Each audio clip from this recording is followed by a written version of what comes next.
Hey everyone, welcome to the podcast. I'm Dan Haidt, and this is Flies in the Kitchen.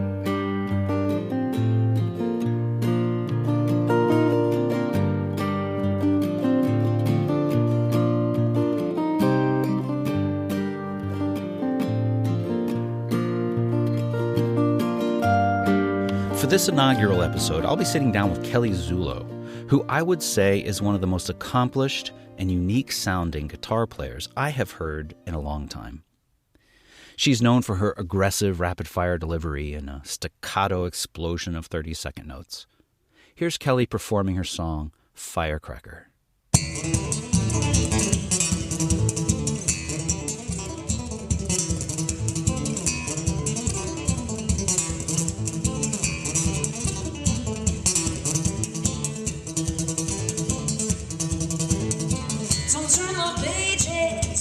Our dangerous, we can't escape this time going by.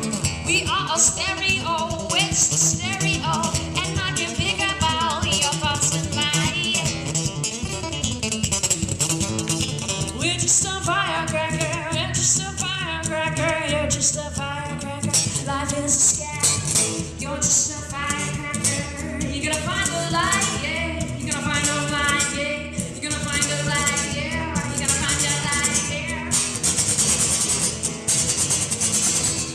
Kelly and I met a few years ago at a songwriter showcase here in Columbus, and I've been following her music ever since. She and I participated in a commissioned songwriting collaboration for the Harmony Project a couple years ago, and our song was recorded and featured in the evening's festivities, with Kelly being the performer. For this, we met in her driveway and set up inside her newly purchased RV, in which she will be traveling over the next 6 weeks for her Burn the Diesel tour. We had a great conversation and touched on a lot of topics, but mostly just her story. I'll have pictures, videos, and links to her music on our Facebook page at facebook.com/FITKpod. Check it out and see if she'll be playing anywhere near you.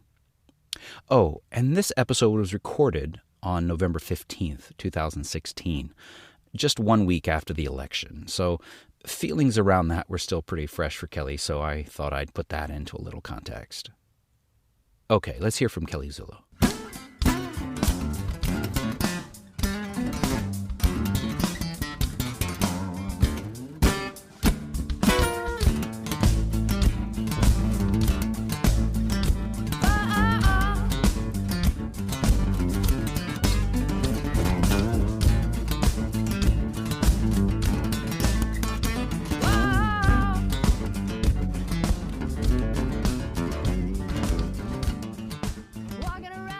Did you turn the heat off? Yes. Okay. Cool. I don't think it's going to get too bad. Phone is on vibrate. Oh, mine's not. Wah, wah, wah, wah. It's all right. I've heard phones turn on and more classy. See, you could have than have a whole television studio in here, like just You sure could. cameras. Let me see. Turn this. I'm still learning this phone. It's kind of new. Wow, I can't believe how I'm dressed, and you're over here. Yeah, you are not dressed for radio. Let me tell you that. I mean, the socks. Okay. The socks? The socks. Just trying to keep warm. Okay. How's your week been? It's been a roller coaster. Actually, are we starting? Oh yeah, we've been going. Oh, shit. Okay. Let me change my personality. That's okay. It's been a very tumultuous week for all of us, I'm sure. What about for you? For me, it's been full of triumph and disbelief. And actually, I think what's happened in the world it's kind of, I feel wrong about it, but it's inspired me. And I was starting to feel like, why do I sing? Because everyone's kind of obsessed with selfies and TVs and sports bars. And it sort of made me feel like I'm needed, as kind of honest. But, I just feel like we need expression right now. So that's good. That's the good part. It's kind of selfish, but it's actually not. It's good that people are awake. We're not just driving in cruise control now. We're actually aware that we're on a road, and that there's trucks going by. Why don't you tell us where we are? We're in my new RV, which I'm hoping to. I'm going to go on tour next year in, and I actually didn't expect to get one this huge. It just happened. Unfortunately, it happened via some misinformation from the salesman who told me the mile per gallon that this thing is. Uh-huh. And I found out the other day when I drove it home that he was not truthful. So. Did you watch the needle go down? I as you were did. driving? I was like, holy yeah. So now I'm in the. It's actually, that's like anything. There's a positive outcome. Is that right now, even though I don't look very motivated, I'm kind of sleepy today. I'm kind of woke up and I was like, I better get it in gear. Like I'm in work mode. Mm-hmm. I'm gonna be spending 50 cents a mile to drive now. Mm-hmm. Wasn't my plan. So. I don't know. I usually am someone who checks on these kind of things, but I just sometimes when you want to believe something, you just believe it. So you're going to be driving all over the place. This has expanded your circle.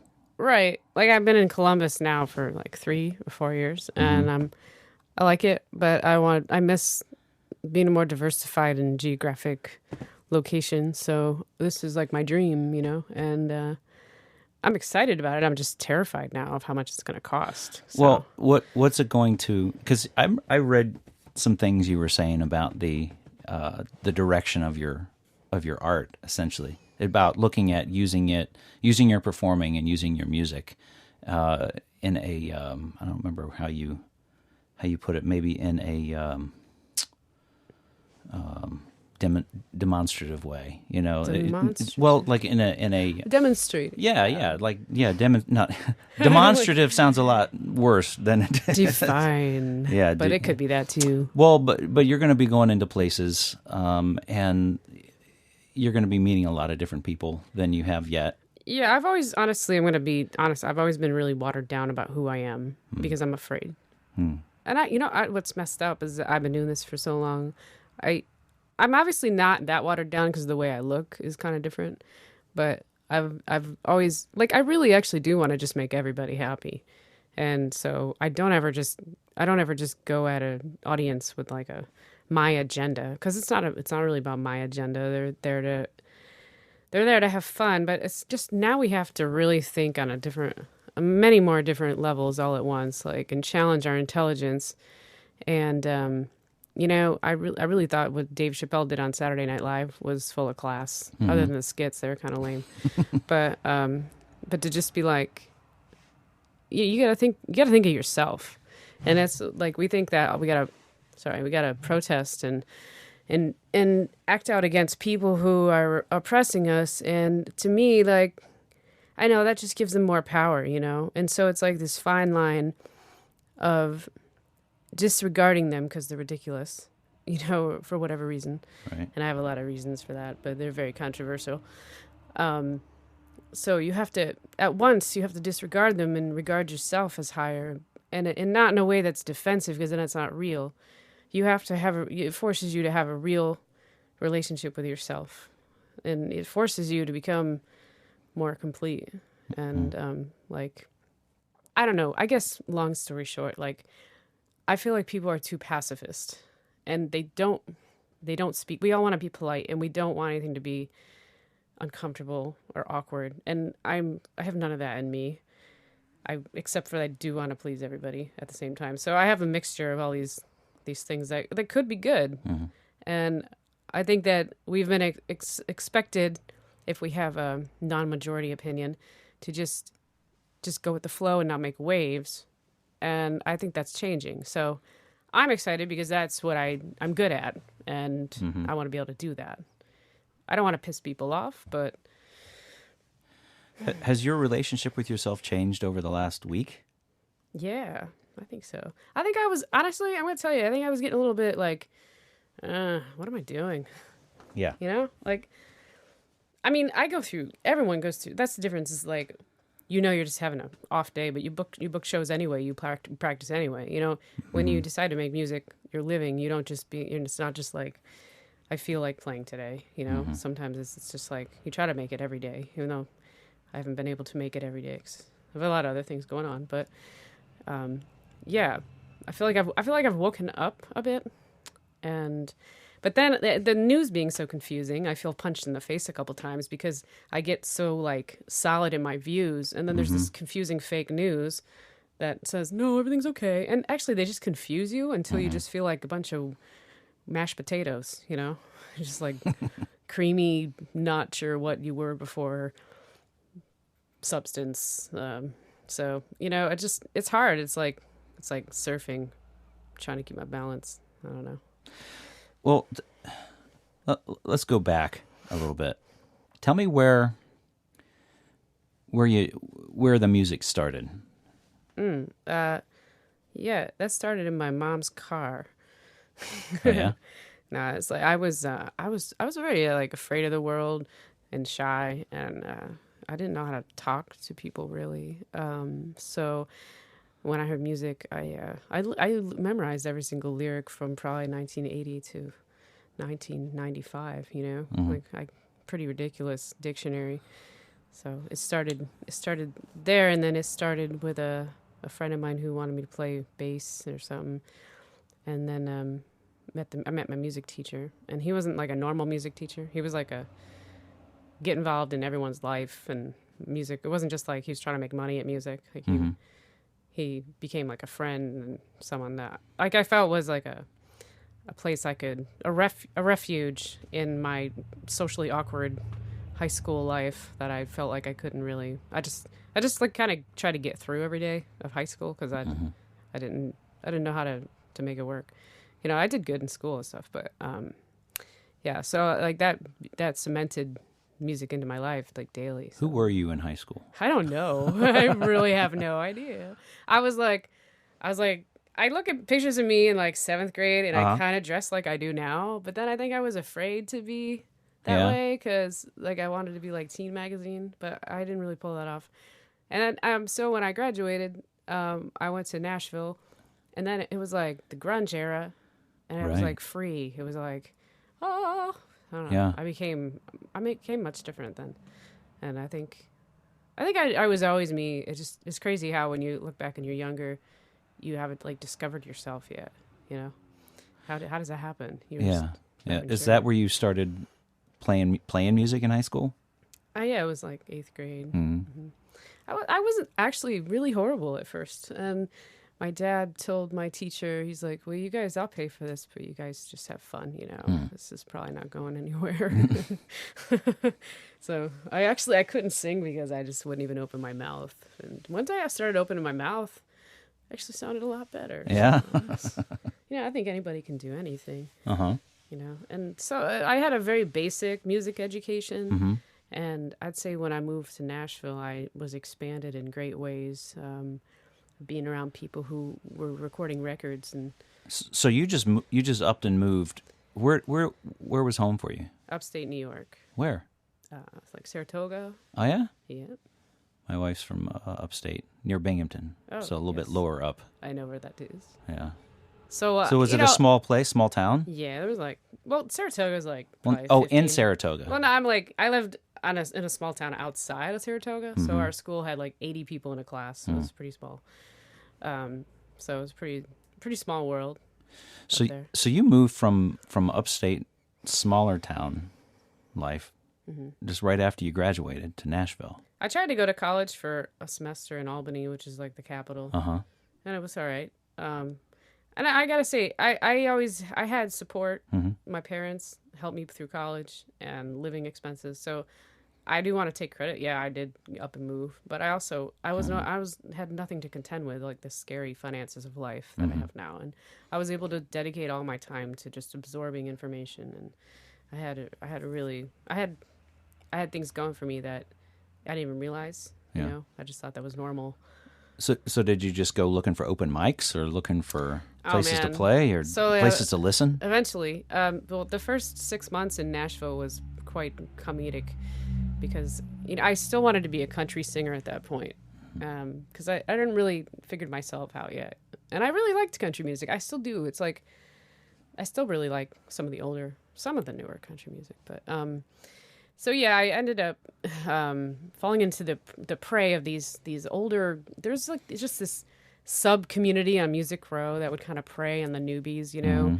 And they weren't harmful or anything. They were just time wasting. Like this guy who claimed he wrote Ghost Riders in the Sky, and I don't know if he did even still to this day, but had me just going to record demos for him and stuff. And I would do it for free because I was just excited. You know, I was like 18, and I would just go sit and talk to these guys. I think I was just like a therapist or a babysitter or something.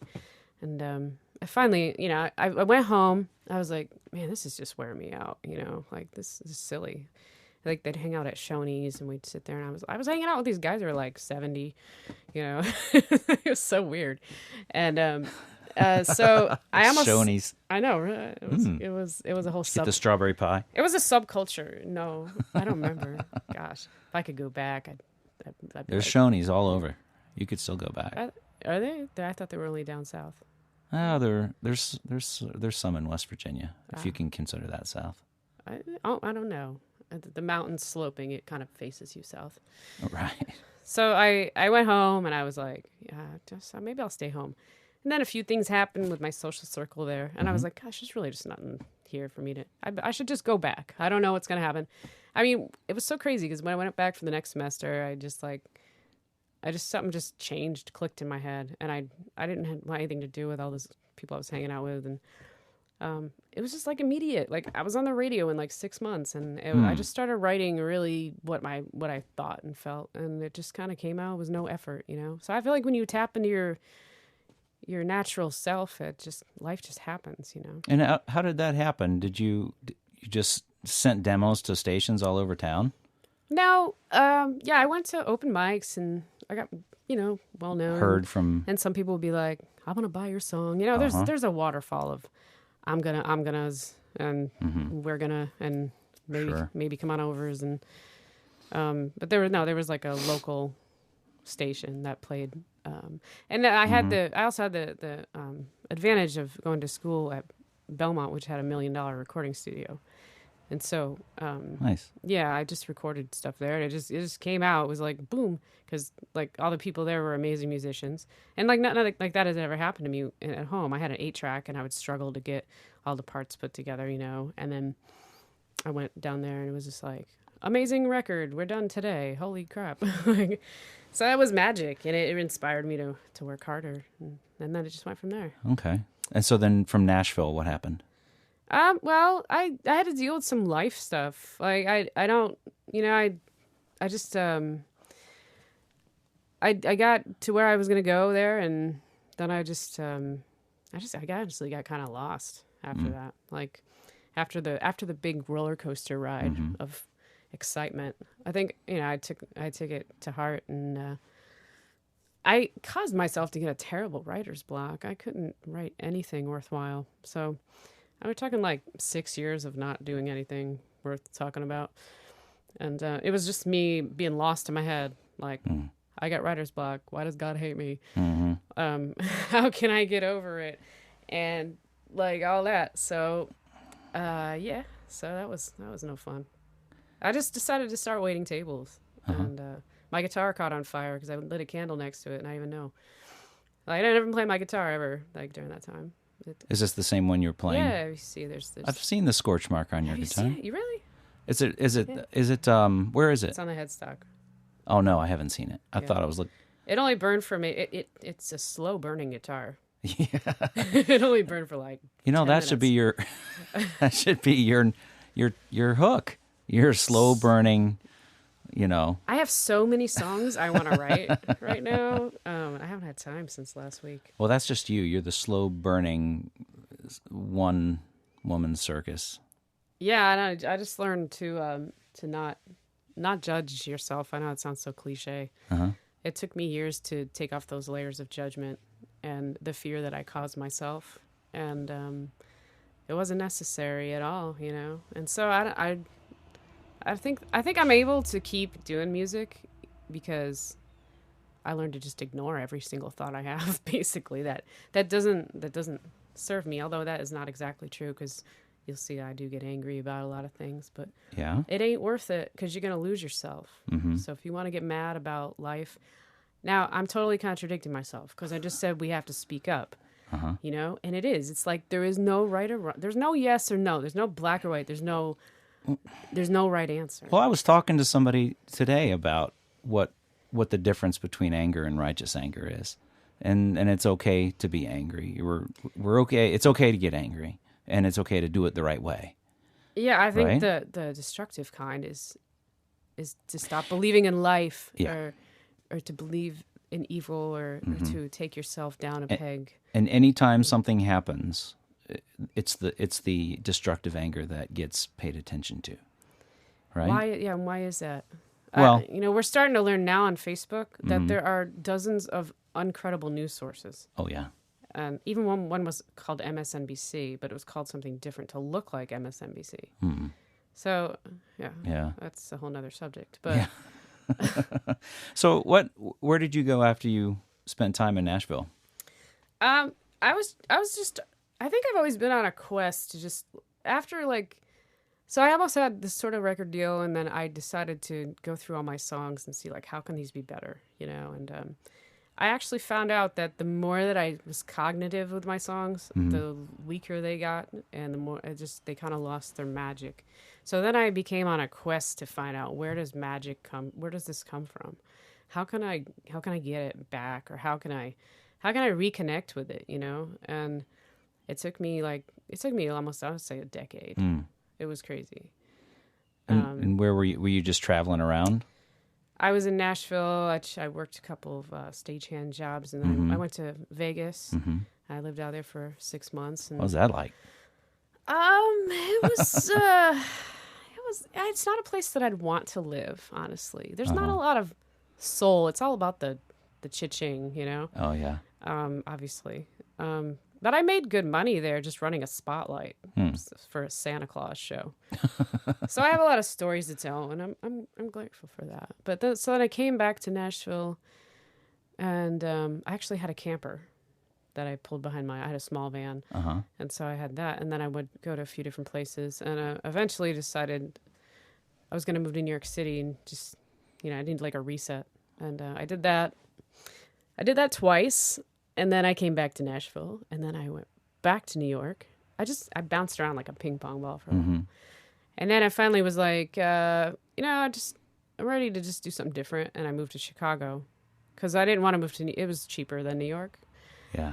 And that's when I came up with my little loft bed business that kind of got me out of having to always work here and there.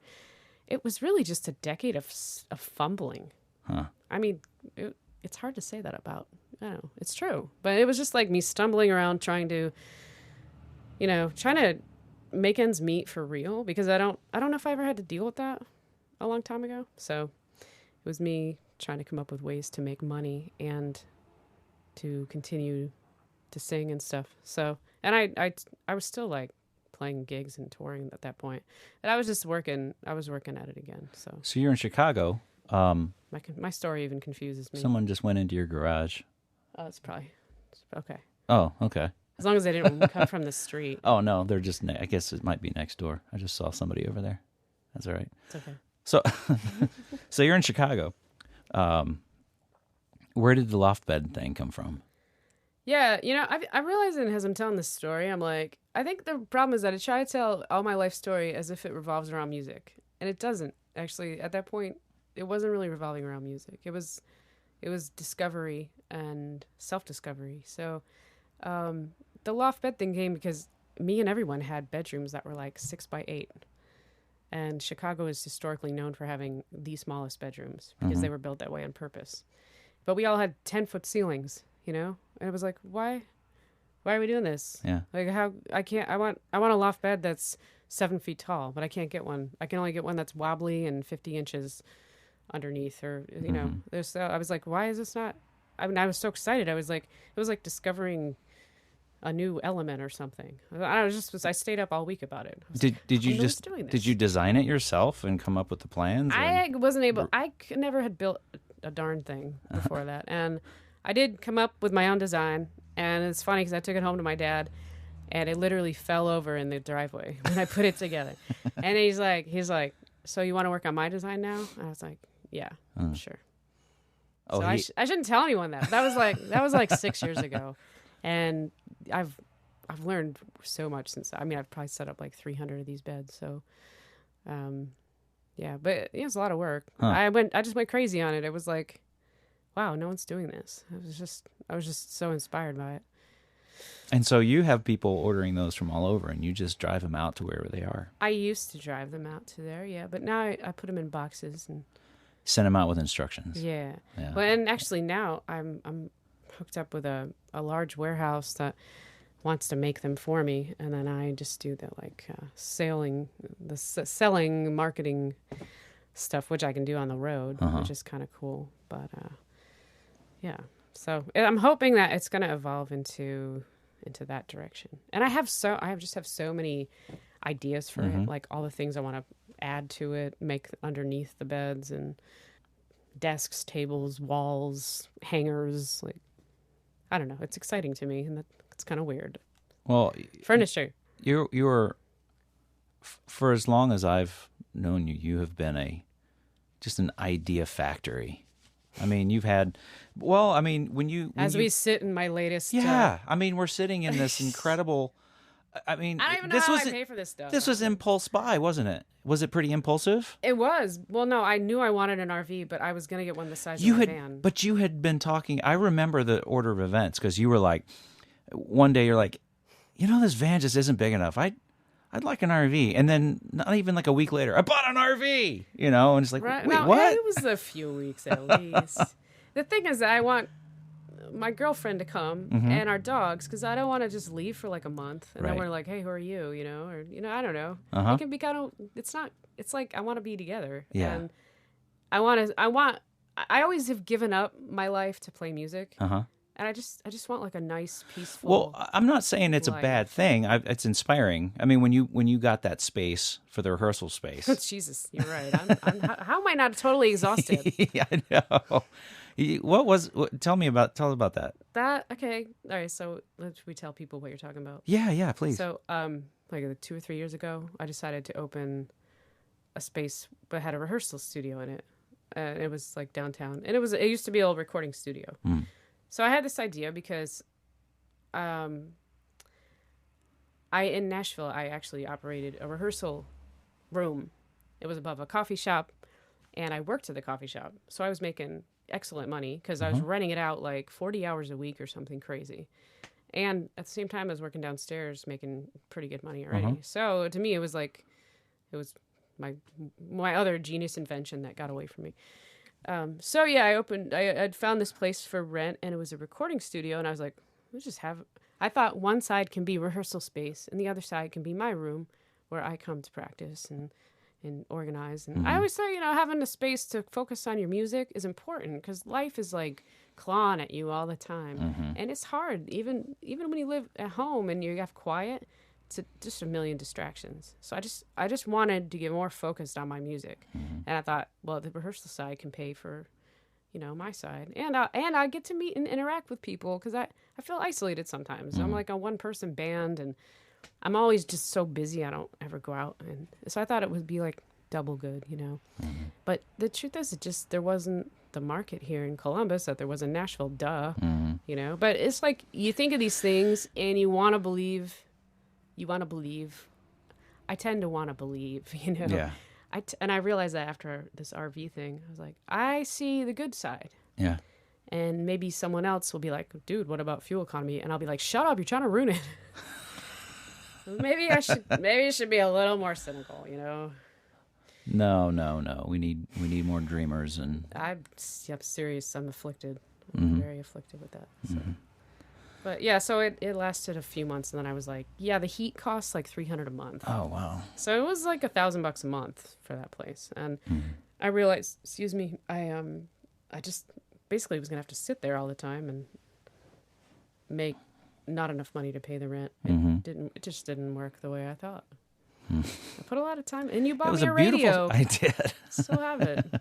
It was a great space. It was a really neat space. It was, and I was mesmerized walking into that the same way I was walking into this RV. Yeah. I walked in there, and I was like, holy cow, this is so cool. And it's in this building that looks like it's just a rundown. And then you open the door and it's like this recording studio. And I was like, I think, and my flaw is like, I think everyone's going to think this is as magical as I do. And they're going to know exactly what I mean. And a lot of times I'm wrong about that. Like, I think that with things. So, and people did support it. I mean, but I just couldn't charge. I couldn't charge enough to make it, right, worth the time. So, well, so you're in Chicago making loft beds, and selling loft beds. You're still making music. Yeah, but I just couldn't find a groove in Chicago. Like, I couldn't find a community or whatever. I don't know. I feel like I needed that. I missed that community that I had in Nashville. It was so important. It was, like, so important in my development. Like, that time in my life. If I didn't have that, it was just so important. It was the most important thing. But I think because I had that experience, it's just like every other one was kind of like, ugh, these people aren't very community. You know, I just never experienced what I did at the time in Nashville. So I focused on other things. I built my beds and delivered them and set them up. And then I realized Chicago was a little rough for me, to be honest. And it was expensive. And I thought, well, gee, if I moved to Cleveland, I could still drive my product here. And I could even drive some of it to New York City because that's like halfway. And I can get massive place for a third of the price that I would pay here. So that's what I did. And I lived there for a year and a half. Oh, in Cleveland? And then it wasn't until I came here to play a talent contest as songwriters show there. I was like, wow, this place is just full of people who are awake and alive. And I don't like to compete with music, so I didn't like that angle of it. But and then I won, of course. That helped. That was like, well, here's the thing. The first time I saw you perform was at the finale that year. And that was, I guess, 3 years ago or so. Yeah. And the thing I remember the very most about that, well, aside from the fact that you were playing in a style I had never seen, and it was so unique. And I was thinking to myself, like, I've heard I could probably count on one hand the number of times I was surprised by a musician. Really? Yeah. Thanks. I needed that. I needed some folks to jumpstart me again. Well, and I heard you play, and I sat there with my mouth open, and then all of a sudden at the end, the judges who were there were commenting, and they were saying how incredible you were. And I remember looking at you, and one of them said something like, "Man, you need to get down to Nashville." And you were like, "I've been there." Right. I've already been there. I did go back for a week, actually. You did? Yeah. And it was like, wow, that's what people always are searching to hear about. It's like, oh, you need to get to Nashville. Yeah, I want to go to Nashville. Everybody wants to go there. And everybody talks about, getting down there and playing. And it was interesting to hear you say, what else? Well, because Nashville was instrumental in the information I absorbed and the work ethic that I absorbed. And I that's it. I know I'm not going to go back there and get anything else. Columbus just does not give itself enough credit. And I actually was talking to Tom Krause, who's with the Music Commission. Yeah. CEO of Donato's Music Commission. Wow, he wants to know what I think. Yes. He asked me what I think about the music scene, and I said, my only complaint about Columbus, Ohio, is that I've had people say to me, "Did you just quit? Is that why you moved here?"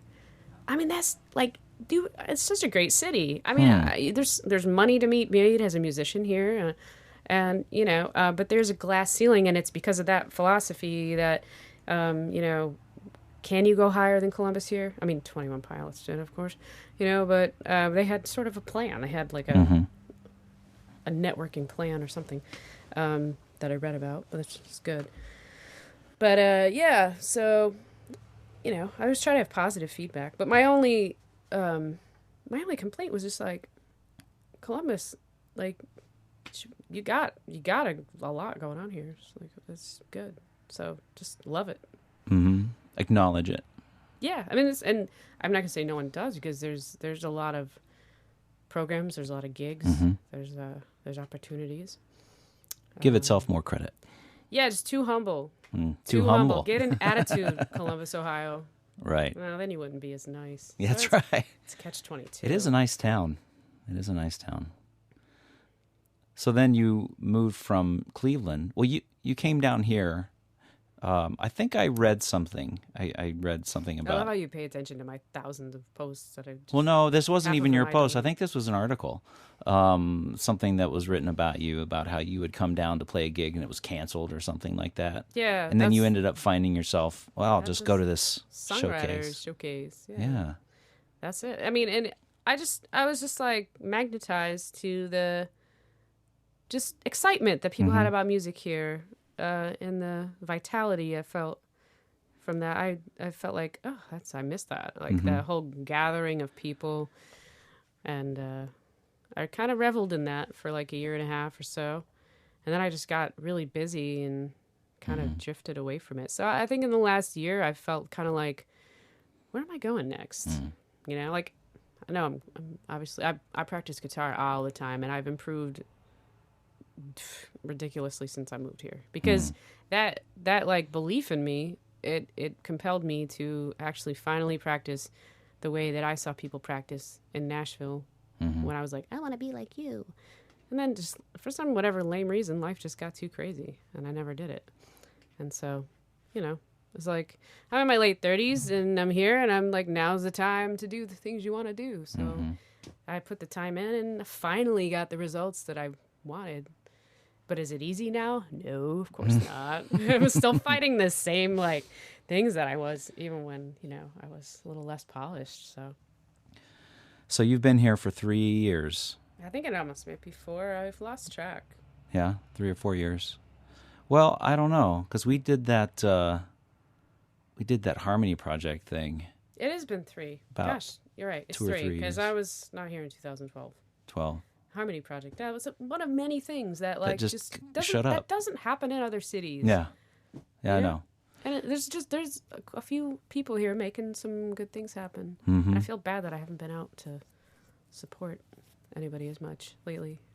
I became very obsessed with my own making myself better and getting wherever it is, you know. So it's good and it's bad. So here I am. But I dedicated myself, and I'm just, it's crazy if you compare how I play guitar now to what I did 3 years ago.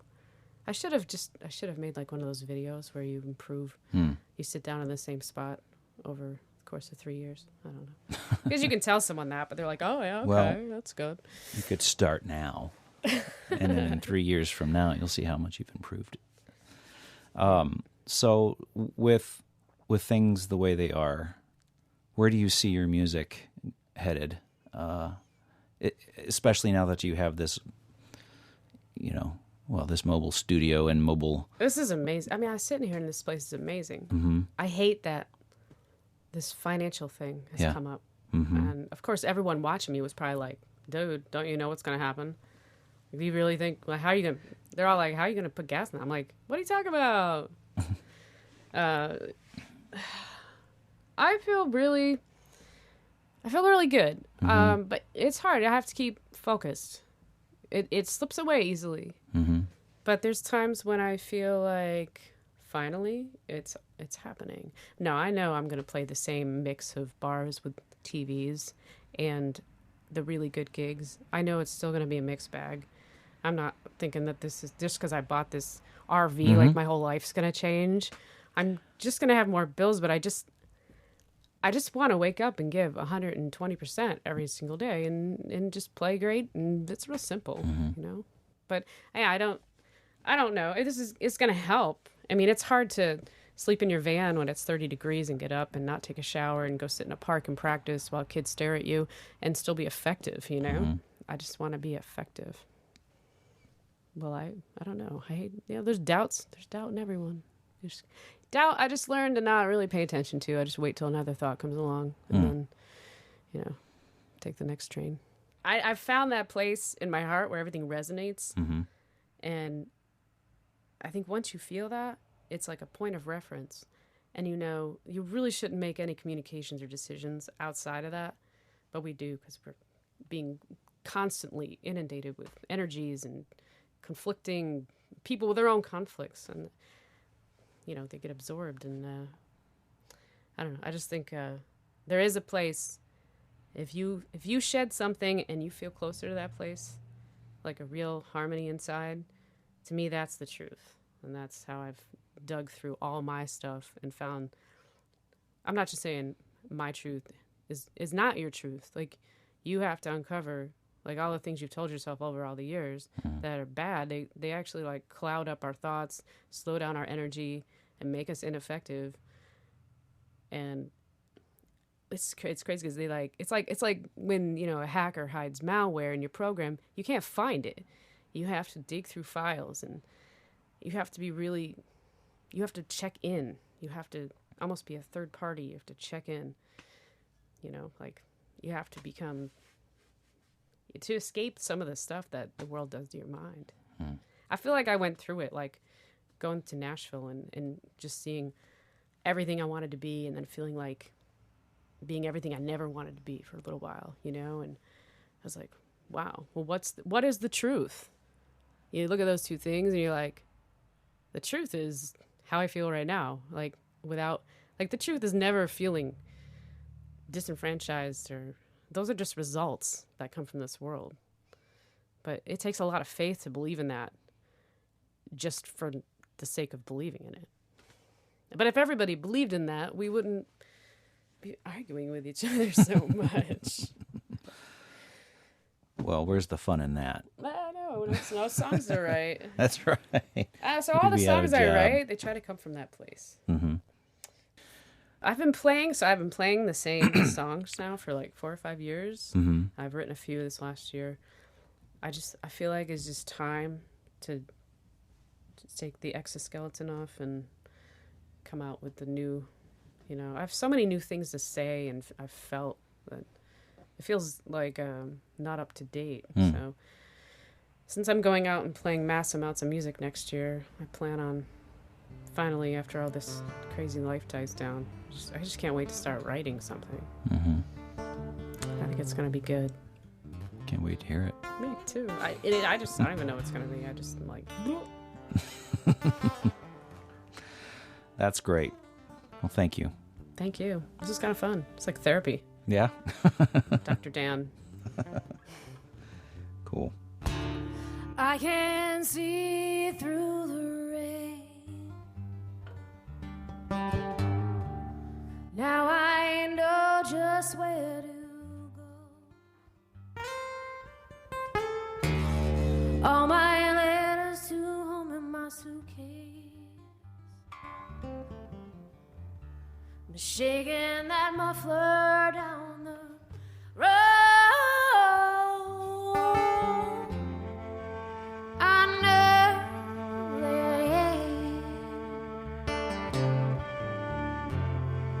I've been online for some better place to say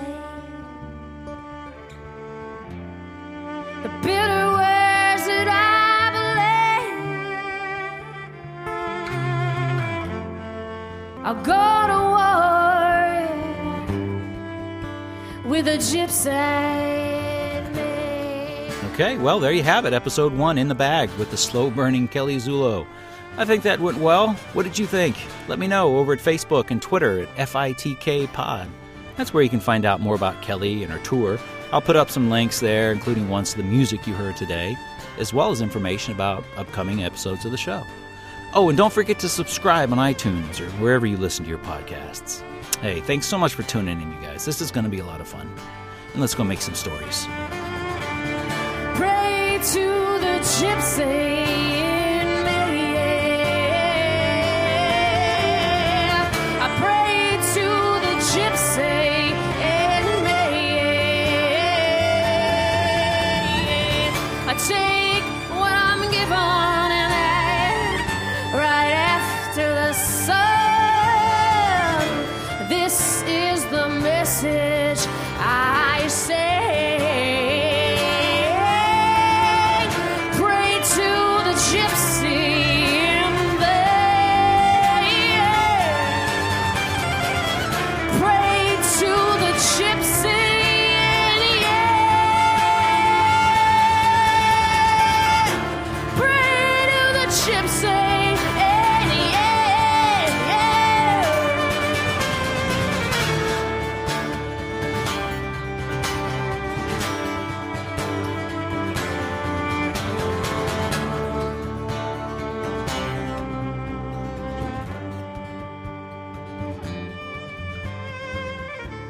This is the message that I will sing.